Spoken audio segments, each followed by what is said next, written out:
Dear church, let's talk about preacher-elder relationships. Hello, and welcome to the Dear Church podcast. I'm your host, Chris McCurley, joined by friend, mentor, hero in the faith. I can't say enough superlatives about Jeff Jenkins. Jeff, thank you so much for being on today. Chris, I'm really glad that guy you were talking about wasn't able to be here, so I could join you today. You know better than that. You know better than that.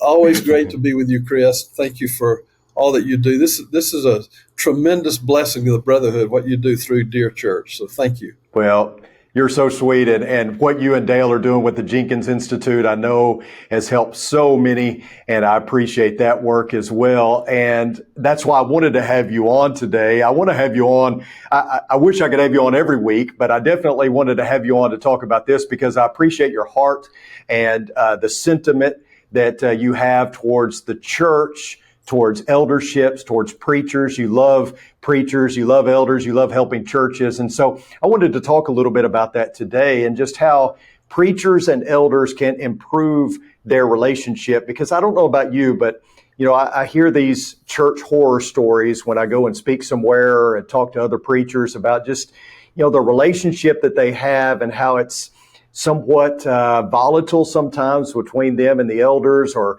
they're not on the same page, or they just can't get along.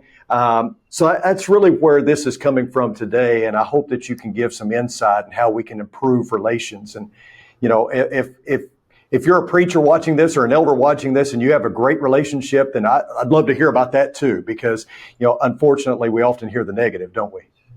Yeah. So Chris, it would be really easy to start throwing blame. And we can do that, and a lot of people do that. Of course, if a preacher feels like his relationship with elders isn't good, sometimes he'll throw the blame toward the elders, and a lot of times the elders will throw the blame toward the preachers. And what we ought to do is say, look, we're not against each other. We're on the same team. We're fighting for the same cause. So let's figure this thing out. It's in some ways it is like a marriage. I've heard people say that, and if you're married, you're going to have disagreements, and you're not always going to see eye to eye on everything, and there's going to be some questions about positions of authority and who's to submit to who, and all of that's real in a marriage. But if you love somebody, you say, okay, we understand all of that, but let's figure out how we can work that out. And I think that's true in the church. We could discuss all day, rank and order and authority and submission and all of that. But why don't we say, look, we're on the same team. We're fighting for the same cause. We're trying to defeat Satan. We're trying to help people learn to live an abundant life. So let's figure out how we can work this out. Yeah, absolutely. And I feel like in defense of elders, I feel like, with preachers, we go to a preaching school or we go to a college and get a degree in Bible or preaching or whatever it may be. But with elders, none of that. You just jump into the eldership, and in many places, there was no formal training beforehand. You were a deacon, and that was about the only training you got, which is not exactly, proper training to be an elder necessarily, except from the servant aspect. And so as a preacher, you have all this education and things that you get to prepare you for life as a preacher. And as an elder, it's just maybe if you had a great example, that's something. But other than that, you're just thrown into the eldership. And I think that's part of the problem sometimes too, don't you? Yeah, I do. And, if you're a preacher and you get this diploma, you got a degree now, and you've had all of this years of study in the scripture and practical help, hopefully, and you feel like I've got all this down, I know all of this, and then you go into work with a church that maybe has had elders who've kind of done things the same way for 50 years and kind of just a progression from one eldership to the next. And we can look down our noses and say, well, they haven't had the benefit of that. And so I'm here to kind of save them. I'm here to help them. Well, we should try to help them. But we ought to understand that it's God who ordained elders. It's God who put this system, if you will, in place. And so let's, again, I keep coming back to this same idea. We're not on opposing teams. It's not like Alabama and Arkansas, Chris. It's we're fighting for the same cause. We're on the same team, and so let's work. Let's study. Let's pray. Let's enjoy each other. Let's figure out how to make this thing work. Yeah, I love that sentiment, and Correct me if I'm wrong, but one thing that I've talked about with our elders here, we have 14 elders here at Walnut Street, 14 of the best men that I could ever hope to work with, and I love them dearly. I loved my elders at Oldham Lane and at Cassville and at North Heights as well. I've had great elderships to work with. But one of the things that we talk about here is that this is not a boss-employee relationship. I think sometimes that is how the model is conveyed, is to the congregation, to the preacher. We're the bosses, you do what we say. And there is a sense where the buck stops with the eldership, and they do sign the checks, they do hire and fire the preacher and staff and things like that. But at the end of the day, I just don't think it works as effectively when we look at this like a boss-employee relationship. And so what we talk about often is that this is a divine partnership, that we are coming together to co-opt in the work of the church, to be a team and to move forward as a team to help this church to grow and be a movement. What would you say to that? Yeah, I know there are business type situations that we deal with in the church, and in one way the church is structured. There is a business type atmosphere, but if we can look at it from a spiritual standpoint, that this is that we're not a business, that we are partners in this. And I believe that wise elderships will treat their preacher like he is a partner. I heard an elder say, a preacher elder say many years ago that a lot of times elders, they want the preacher to be the quarterback, but they won't let him come to the meetings. They won't tell him what's going on. They'll make announcements that he hears about when everybody else hears about it. And he said, it's like sometimes they want him to be the quarterback, but they won't even let him in the huddle.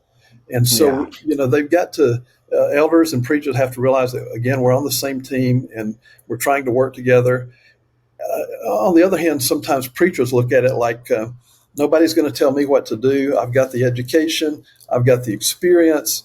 And I've heard preachers say many times in my life, and I think sometimes it's a good sentiment, but oftentimes it's not. They say, well, I don't work for the elders, I work for the Lord.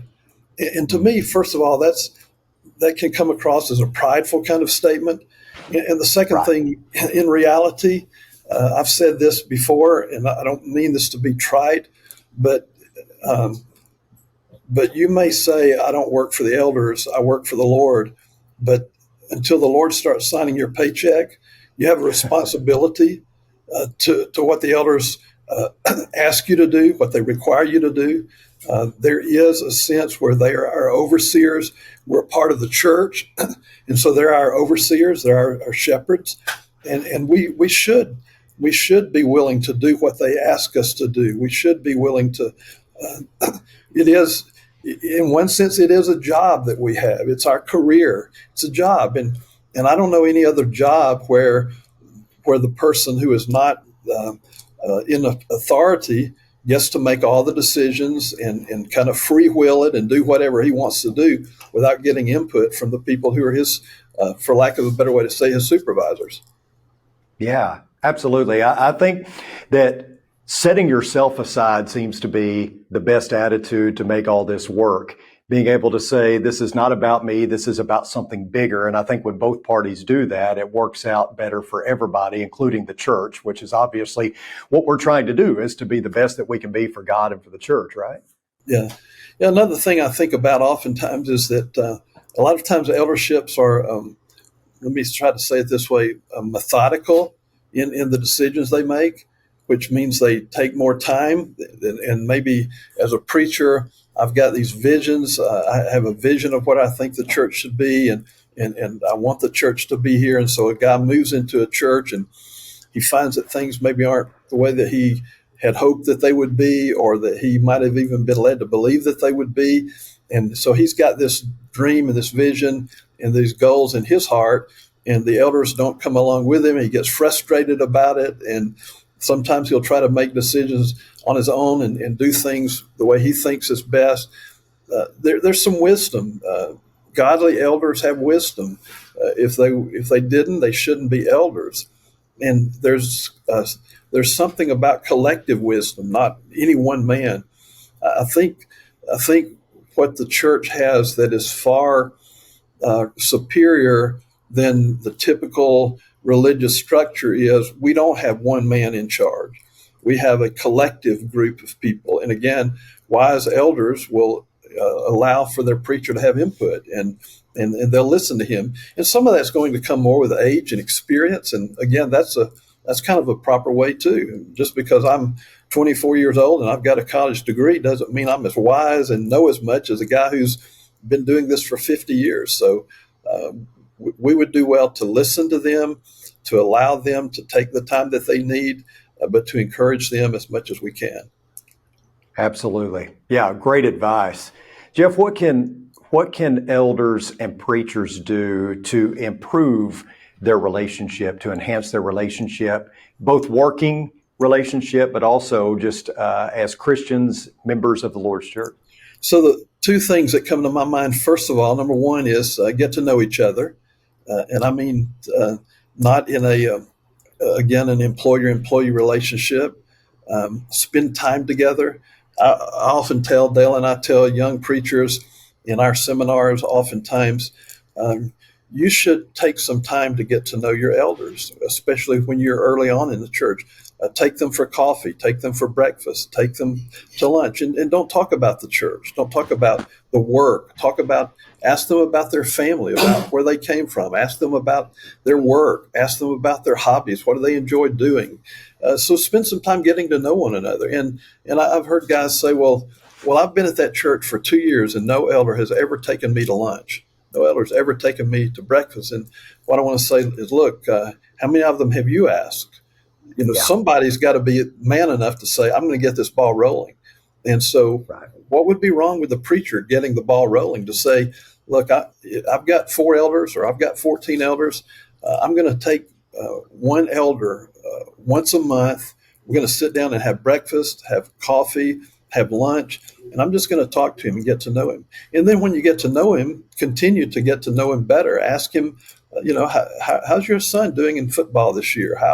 How's your daughter doing with her, in her school? So get to know their families, spend time with their families.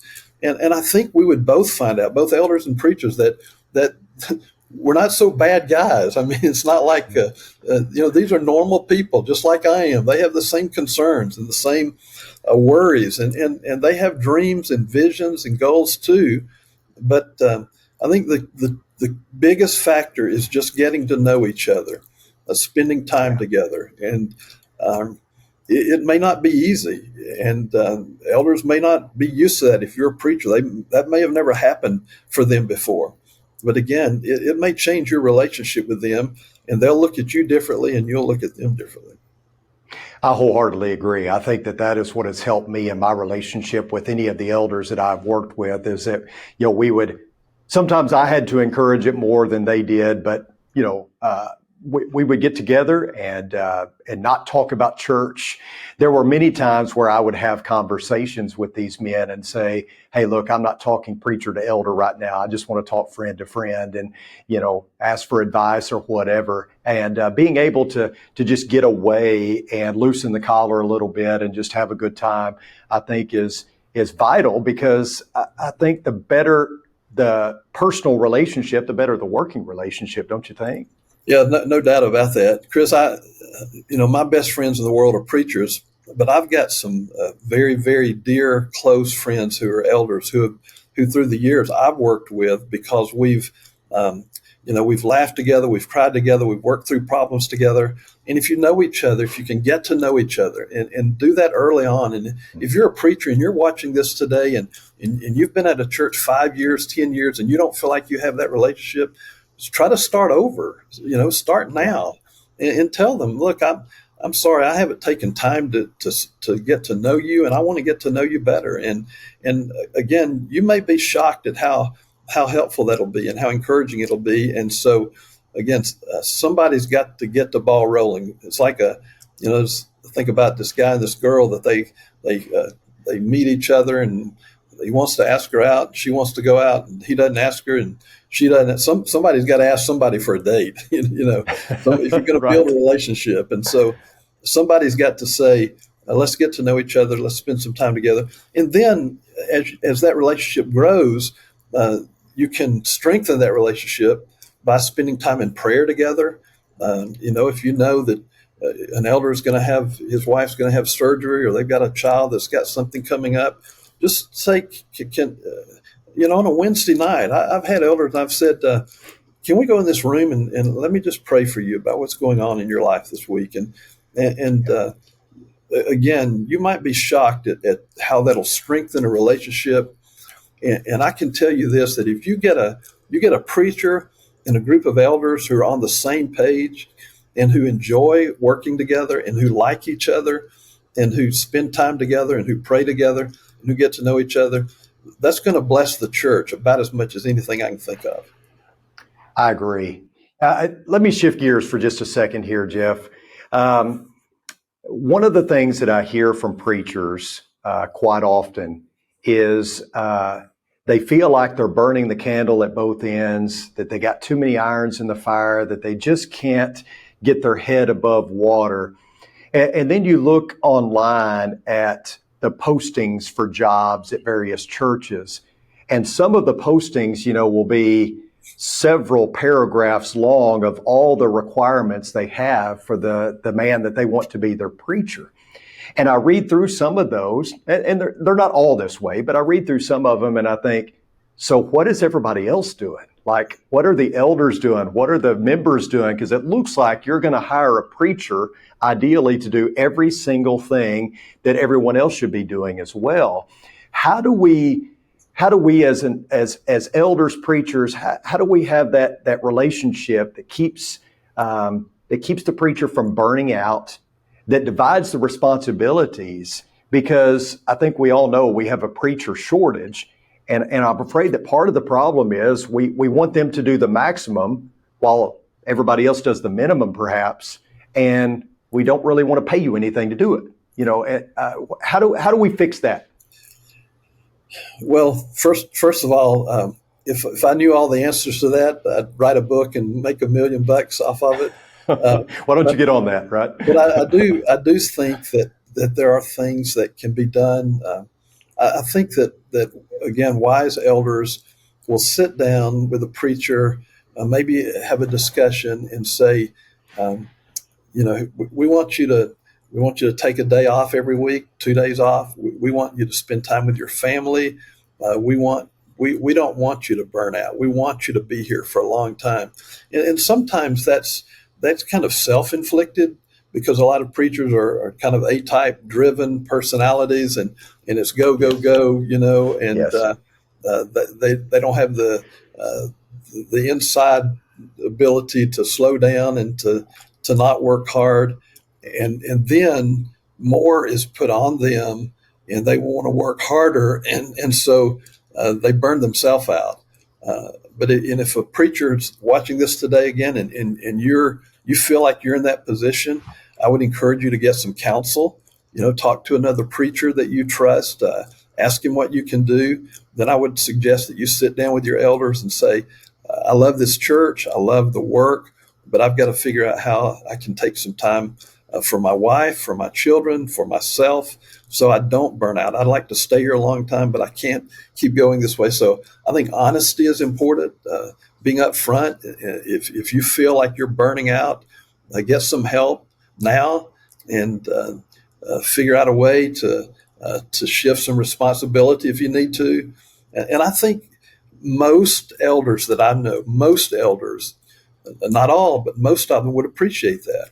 And I think that most of those men have great hearts, and I think they would be willing to work with you and to help you. And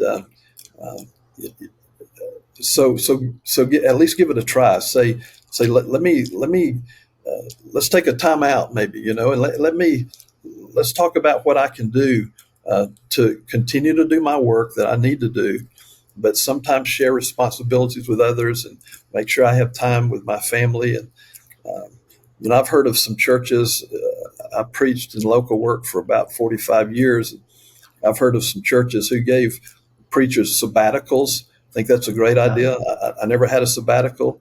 I'm not sure I could have stood a sabbatical, but I think it would be wise for preachers, even if it's, say, take a couple of weeks and just get out of town and don't do anything church related, or at least as far as the local congregation, and spend time with your family. Um, I think wise elders would say to their preacher, we want you to take 2 or 3 days off in the middle of this week because you haven't done that in a while. And you and your wife go down and, get you an Airbnb somewhere, and we're going to pay for it for you. Because we want you to be here for a long time.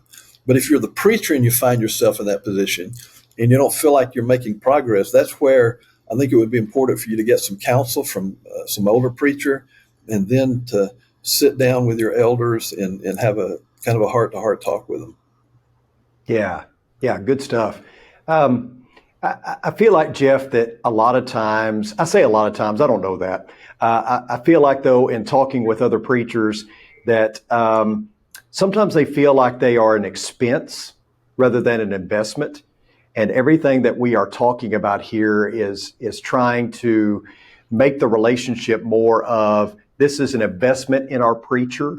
We want him here for a long time, therefore we are going to give him a sabbatical, or, pay for an Airbnb or whatever it is, so that he can get away and we can make his life a little easier or whatever. But I think all too often when it comes to like pay, for instance, compensation, a lot of times it comes down to, well, you're an expense more than you're an investment. And we feel like it's, getting blood out of a turnip in order to get any kind of pay whatsoever, or a raise or things like that. Of course, if the money's not there, it's not there, right? But what can the elders do to take care of their preacher financially, or maybe even, I've talked about creative ways to do so, doing some other things to make them feel like that they are well taken care of and that they are appreciated, right? Yeah.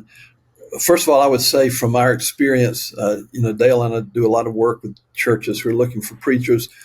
More often than not, elders will say to us, what do we need to pay the preacher? How do we need to determine what he's to be paid? And so I think there may be that may be getting a little bit better. I think churches generally are paying preachers now more than they have in times past. And again, it's been a slow process, but there are ways I think elders ought to, they can help with insurance. They can say, a number of years ago, my elders came to me and they said, we're going to give you a raise this year, but in addition to that, we've taken out a life insurance policy on you, and it's paid for. And if something happens to you, your wife will automatically receive the money from that life insurance policy.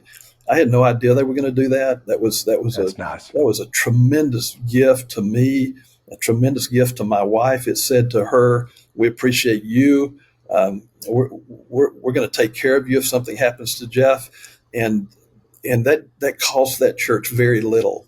I mean, for $150 a year, you can get $100,000 worth of life insurance. So it didn't cost anything, but it was, like you said, an investment that produced tremendous dividends, because that made me want to work harder for them. That made me want to be closer to them. That made me appreciate them more. It made me feel like they appreciated what we were trying to do. And so there are some little things that elders can do.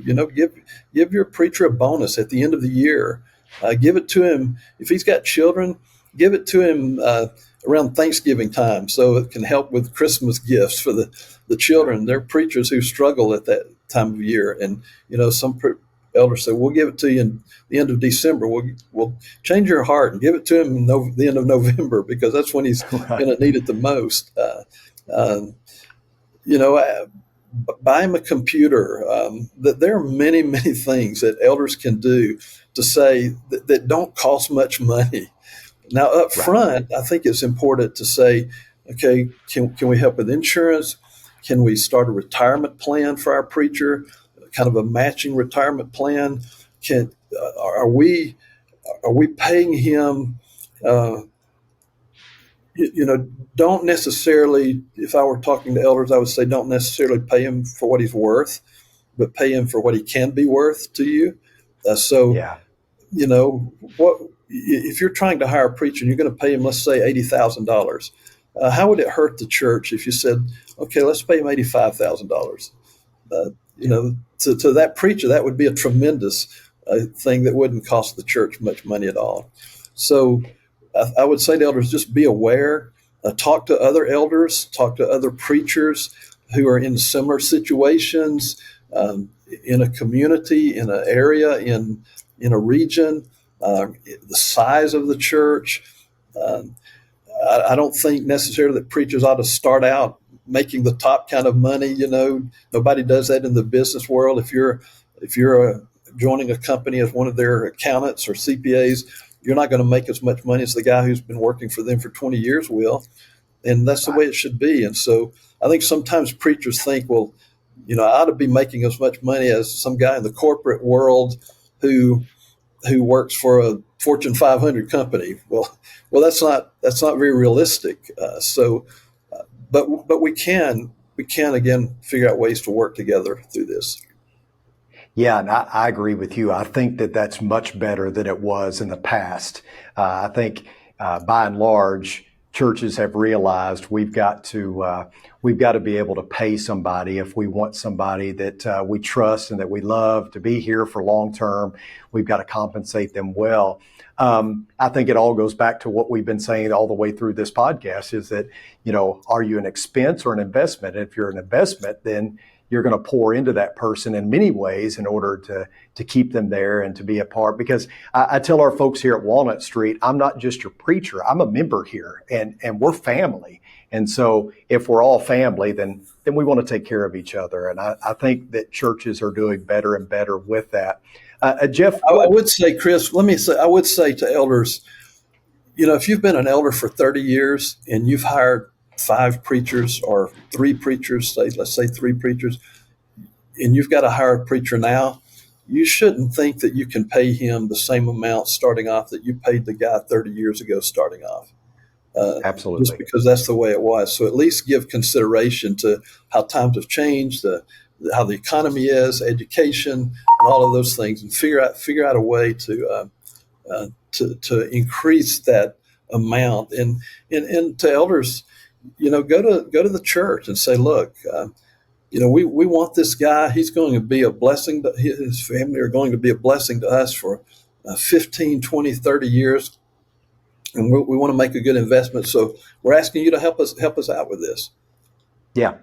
Yeah, I like that. I think that's a good point because I think, I've seen it before in talking with elderships. They'll say, well, we had a guy for 20 years. He is leaving now. And so we do feel like we can save some money with the next guy that we hire, when in actuality, you're probably going to pay more for that guy.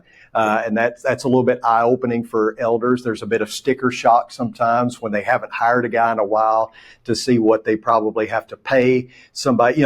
You talk to elderships and you say, so you want to hire a preacher, who do you have in mind? And they name off these names and say, well, they're making X amount of money at this place. Are you willing to pay that? And sometimes and they're flabbergasted, right? Yeah, and I would say, I hope their mindset is not, we want to save money. Yeah. Don't have a mindset that says we're trying to save money. And I know you got to be stewards of the Lord's money, but don't go into hiring a preacher by saying, we're gonna get this guy for as cheap as we possibly can. And that would not make for a great working relationship.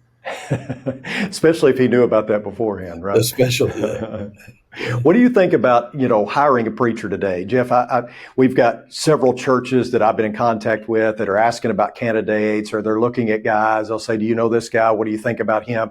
But what I've noticed is there's so many churches out there right now that are looking for a preacher, and it's really hard to find somebody that will pick up his family and move. The people that they would like to hire are people that are happy where they're at. And so it's uneasy hiring somebody straight out of college for a lot of churches, especially if they're well established and larger congregation. They want somebody with experience. And, it's really difficult nowadays to find a preacher. What would you say to an eldership that is looking to hire a preacher? How should they go about that? What should they be looking for? And kind of What is it that they need to be doing in order to find the right guy? So for years, I fought the idea that we had a preacher shortage. I thought it was kind of the sky's falling kind of aspect, but I'm convinced now that we have a preacher shortage. And I do know, like you, many churches right now who are looking for preachers. There's a church in the Dallas area that recently hired a preacher. It took them over a year to find a preacher. And I'm not talking about I don't mean this to be ugly, but I'm not talking about a small church in a rural town somewhere. I'm talking about a major metropolitan area, a large, well-known, growing kind of church. And it took them a year to find a preacher. Now, that's not the worst thing. You don't want to just hire somebody because we got to have somebody. Right. If it took a year to get the right guy, spend a year doing it. So I would say, first of all, figure out the kind of person you want. Have some type of job description. Maybe, like you said, don't go overboard with details about that job description, but be honest about what you want him to do. Have some kind of a picture of the guy that you want. And then spend a lot of time praying about that. And if we believe that God works in our lives, and if we believe that he can help us find the person that we want and help that person find us, then we'll be able to be a little bit more patient about that. I think churches are going to have to figure out ways to be a little more creative. They may have to change their initial guidelines. Some churches say, we want a guy between 30 years old and 40 years old, and we want him to be married and have 2 children and have a PhD degree and all of these kind of descriptions. Well, you may have to get creative and change your mind a little bit, because guys are not moving, like you said, as much as they did at one time. They get a good job and they're taken care of. Why would I leave that kind of situation? And so you got to do some marketing, to find the right person. I'll mention, Chris, that Dale and I published a book called How to Hire a Preacher, and we give it away to elders. And if there are any elders who are watching this and you're looking for a preacher, get in contact with us and we'll send you those books. It won't cost anything. It's got some suggestions in it and some resources that we think would be helpful to you. And we're glad to try to help in that way as much as possible. But then I say to elders, don't get discouraged. Continue to pray. Continue to search. I've had some elders who thought they had the guy. They made him an offer, and he turned them down, and they're back to square one or square zero. And that can be discouraging, but continue to pray about it. And I'm convinced that the Lord will bring the right guy at the right time. He's not going to do it in a miraculous way, but so that doesn't mean you just sit there and don't do anything. But you've got to work, and you've got to pray about it, and you've got to engage other people, I think. Absolutely. I tell elders when they're asking about it, I always say, well, don't take a very narrow field and narrow it down a lot further by, saying, well, we've got to have this or we got to have that. Well, maybe you don't have to have that. They have an age in mind, they have an experience level in mind and all that. And, I tell people all the time, I was a Christian 2 years when I got hired as a youth minister. And so you just never know. But also recognizing that there is a shortage, and we've got to know who we are as a church, who fits us best. I think you can be a little stubborn about that. I think, you should be if you know what you're after and you know what's the best fit for you, right? Yeah, you might even not have to go into it saying we got to hire the guy for the next 20 years or next 30 years. You may have to say, let's hire a guy that's maybe on the short end of his work. He's on the top end, and he'll have wisdom and ability and experience, and he can help us get through some 2 or 3 or 4 or 5 years, and during that time we can be looking. And what would be wrong with they hire a guy that's a little bit older than what you had in mind, and he will agree with you that I'll be here for a short time, and during that time, if you find somebody, we'll bring him on. I can help him a little bit, and then he can take the pulpit over the course of years. And so I think being creative and being willing to do some things that maybe were not in our original plans. Yeah. Yeah, Jeff, before we let you go, tell us what you got going on. I know you're doing your seminars and you're about to get on a plane to go to Cambodia. You're always doing something. You're just jetting all over the place. Tell us, plug the stuff you've got going on and anything that you want to advertise. So first of all, we're extremely blessed to be able to continue to preach and teach in different places. Dale and I will get on a plane later this morning, fly to Cambodia. We'll be teaching in a couple of different schools of preaching over there, working with preachers, working with some Christian camps. That'll last about a week.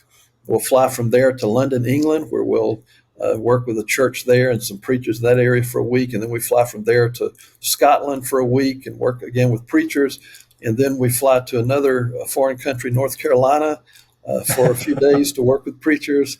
And then I fly from North Carolina to St. Louis, Missouri for a lectureship. And so very busy, but very, very thankful, feel very blessed, thankful for good health to be able to continue to work. And the greatest blessing in my life, other than my family and my grandchildren, is the association I have with preachers, with people like my dear friend Chris McCurley, and getting to see those preachers occasionally and spend some time with them. So very, very thankful. Very thankful as well, Jeff. Thankful for you and for Dale and all the work that you do. And I would encourage all elders, preachers, church members to look up the Jenkins Institute if you haven't already. I know many people have, but especially if you're looking to hire a preacher, I think the first call you should make is to Jeff and Dale and say, hey, here's who we are. Who do you think would best fit? Because I think you guys are really good at playing matchmaker. If we can help in any way, we'd be honored to do that. Absolutely. Jeff, be safe. And I want to remind our listeners and viewers that if you have a question about today's episode, you can email me at chris.mccurley@rippleoflight.com. If you have a question specifically for Jeff, we'll make sure he gets it, and I'm sure he would be willing to answer it for you.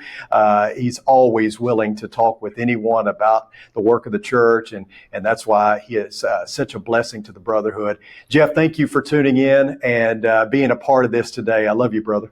Hey, always great to be with you, Chris. Give my love to Libby and the kids, and hope to see you before long. Yes, sir. Thank you. And thank you all for tuning in today. Until next time, may the Lord bless you and keep you. Sincerely, Chris.